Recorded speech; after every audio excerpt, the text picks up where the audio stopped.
Hei. Velkommen til episode 3 er det, ja. Nok en gang så har jeg gjort noe off-cam, eller ikke akkurat off-cam da, men noe som jeg ikke har snakket over og kommentert over. Jeg lagt inn glass der, tok ut veggen her og satt en sånn bricks. Jeg glemte taket. Kjøren også. Men jeg har også lagt denne korridoren her. Hva er det? Akkurat det dere ser der nede nå, tenkte jeg at vi skulle prøve oss på i dag. Gå ned der og se hva vi får. Ja, det er egentlig planen for i dag. Se om vi finner mer jern.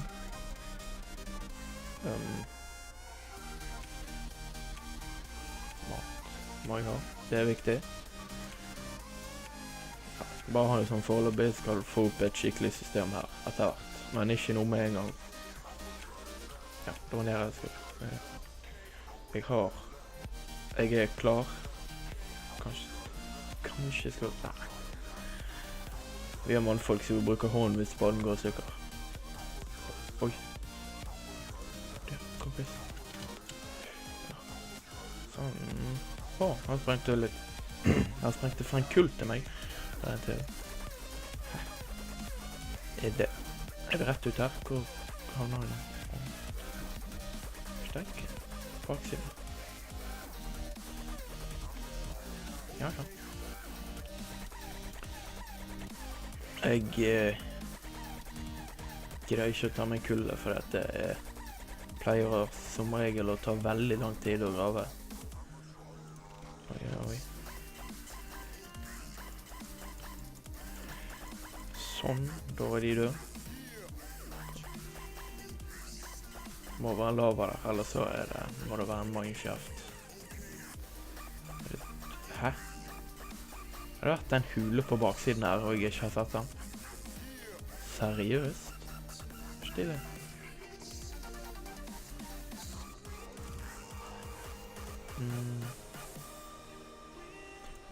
Som sagt, kullet kommer i... Hva er det her jeg kommer... Ja. Kullet kommer jeg til å ta i den der... Er det montasje de kaller det i begynnelsen? Død da. 4 slag. Pleier du å ta 4 slag også? Sånn der. Kan jeg gå vekk. Fush. Oi, mørkt. Hva er her nede? Det er spørsmålet. Men da kan det være lurt å lage en trapp. Som vanlig, sånn at graver jeg frem jern med en gang. Herregud. Sånn at du kan komme deg opp igjen fortere. Det er ofte veldig lurt.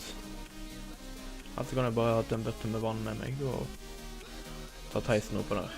Det kunne også vært en mulighet. Det kommer ikke til å lage noe fin trapp. Bare en sånn som funker. Sånn.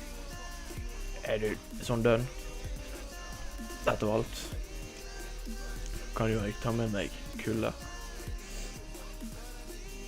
Det er ikke greit. Det er ikke mye å si når du graver kull, men ja.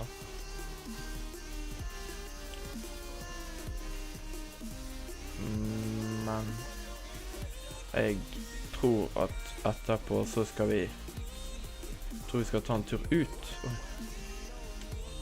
ut ifra hulen her, for her var det ikke mye ellers. Nei, jeg gidder ikke fortsette å grave. Nedover på den der gruven min. Er det noe bakom her da? Det er ofte lurt å sjekke sånn, i tilfelle det er et eller annet. Sånn.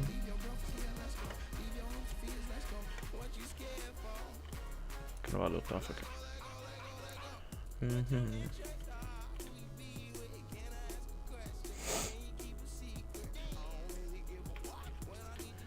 Ja.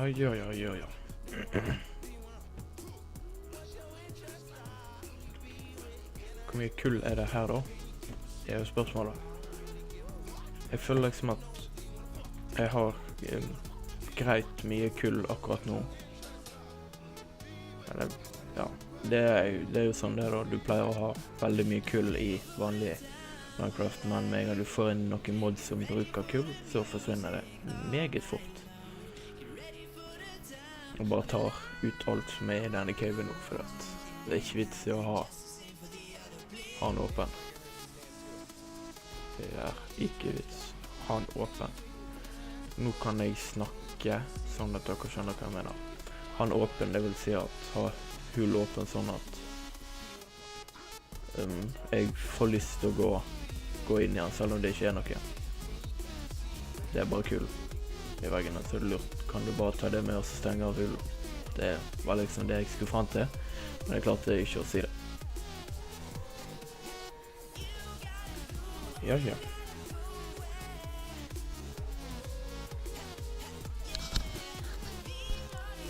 Så for det, men mikken var litt langt vekke fra munnen, følte jeg. De nye biomene er ganske stille, må jeg si, og så ser jeg at det har kommet ny sånn tekstdyr på sugarcanes. Eller så er det bare jeg som tuller litt. Men hvis jeg ikke tar helt feil, så er det mer kull her nede. Jepp. Oi, det sa ikke jeg. Steike.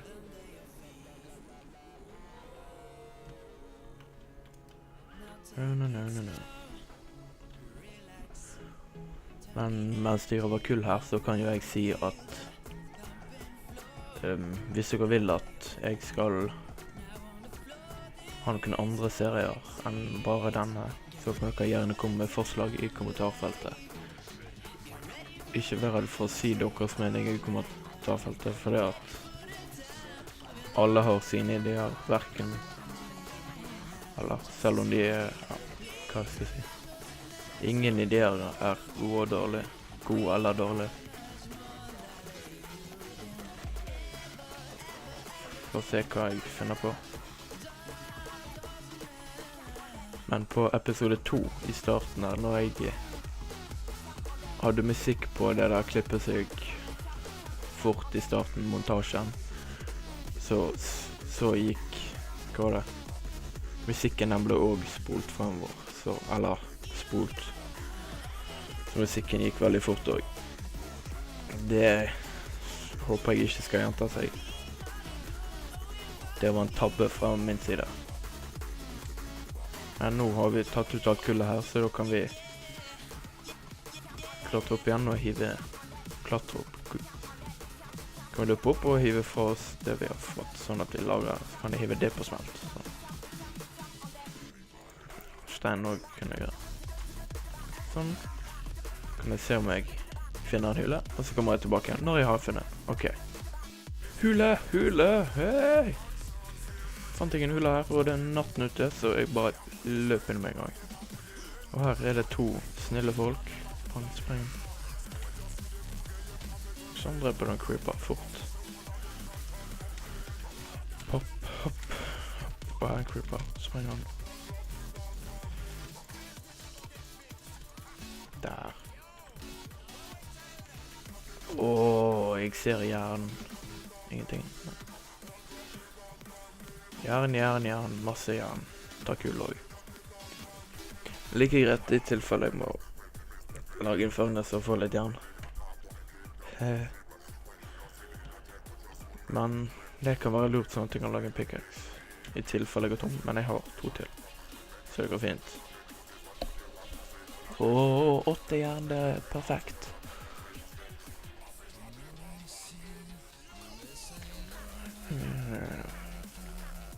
Der var den ferdig. Jeg liker å sette lys på sånne steder som er mørkt, sånn som her. For jeg egentlig har sett en fakkel her, sånn. Oi. Sånn at det ikke skal spåne noen der.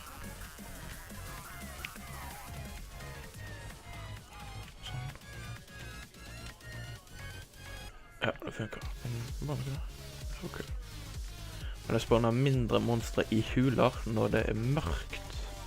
Eller natten ute.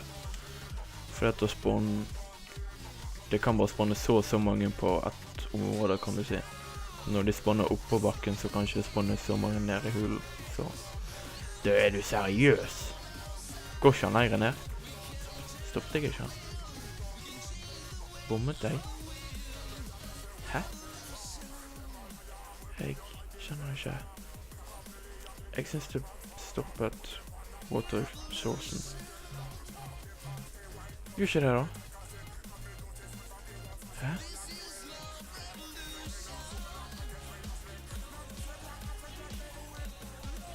Ja vel, det skjønte jeg mye av, men ja. Man finner ut noe nytt hver dag, ikke det jeg sier, eller lærer noe nytt hver dag. Nå fikk jeg se det. Du tar vekk source-blokken, og så likevel kommer vann. Dette var skuffende. Så det natt ut også, kjære vene. Tar jeg dette kullet også. Kunne egentlig ha tatt med meg fakler, men nei. Gidder ikke.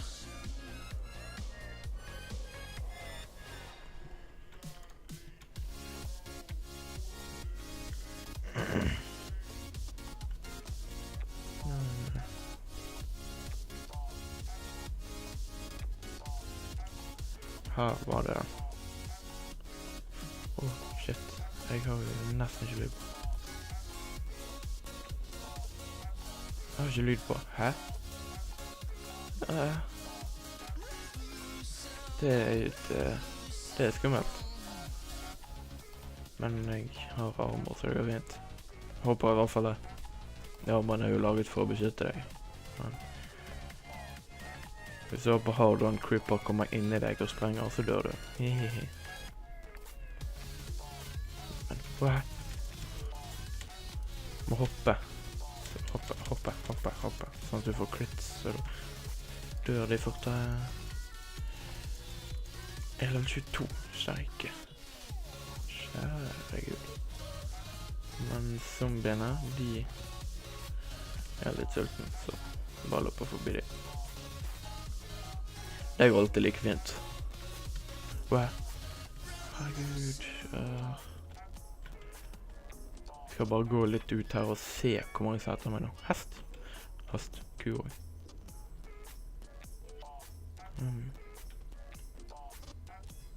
Herregud. Jeg har et jernsverd også. Da two-shotter du alt utenom creepers og endermans. Nei, creepers og endermenn. Zombier. Men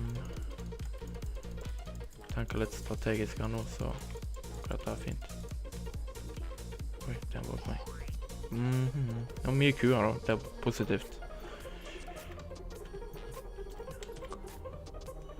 Du two-shotter, spiders. Nei, det gjorde du før også. Med sverd. Jeg kan vise dere hva jeg mener. Sånn. Hopper når du er på vei ned, så må du slå. Sånn dum. Det er sånn, two-shotter der. Det kan være veldig greit. Sant? Dør de med fort også. Oi, en hule her. Jeg tror jeg tar disse kuene når jeg kommer opp igjen. Der, ja. Hva er?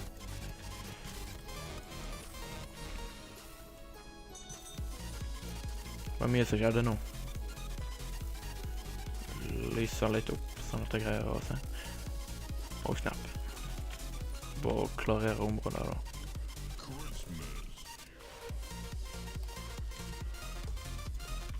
Så du tre-shotter de.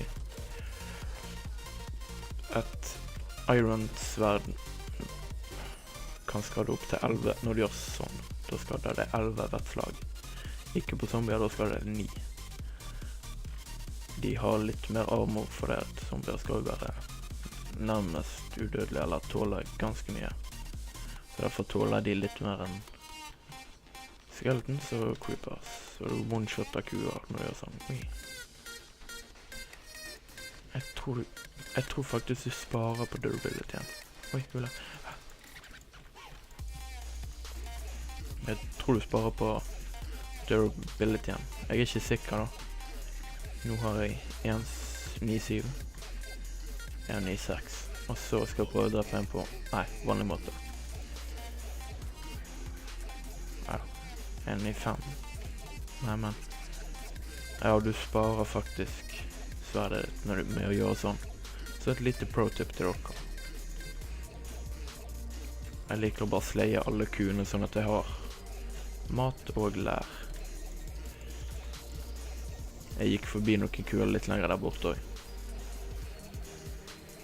Så, men jeg kommer til å ta offline. En eller annen gang. Jeg tror jeg bare går igjennom disse hulegangene her, så avslutter jeg denne episoden. For han har vel vært i under 20 minutter nå, tror jeg. Løpe litt, spise, så kan jeg slå de.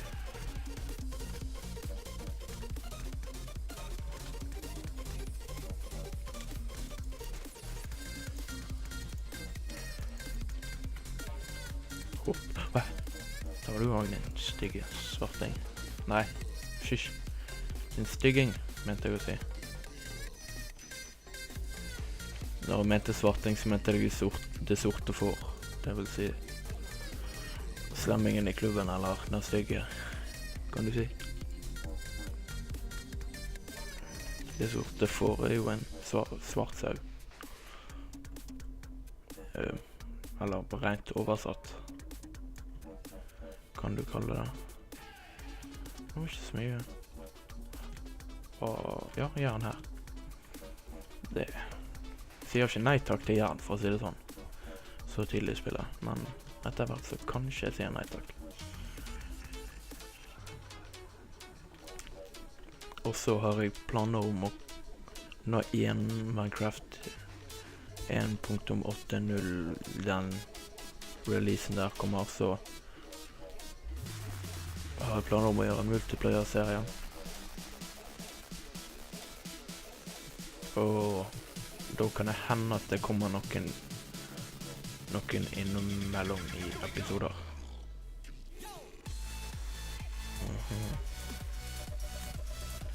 Fordi at en i klassen min, han har en egen Minecraft-server, så han skal sette opp, eller ja, skal sette opp når vi 1.8 kommer ut. 1.8 skal jo sies jo at skal forandre gameplayet veldig mye. Nei, hva er det? 1.7? 1.8 skal forandre gameplayet veldig mye. Forandre spillet helt. Eller, ja, mye rart som kommer ut. Men jeg liker ikke å bli spoilet, så jeg ser ikke på de nye tingene. Der, en hulle. Ja. Nå tror jeg det snart er på tide å avslutte. Det har vel vært i godt over 20 minutter nå, men jeg har ikke noen sånn tidsbegrensning på episoden mine. Ja, bare drepe den kuen, så avslutter jeg. Hvis du har likt episoden, lik den. Hvis du har lyst til å dele den, så kan du dele den. Kommenter på hva du likte. Og ja. Jo mer folk som ser, jo fortere kommer nye episoder. Egentlig det jeg går etter. Men ja, nå har jeg dratt denne episoden ganske langt ut, så jeg sier bare ha det. Ha det bra.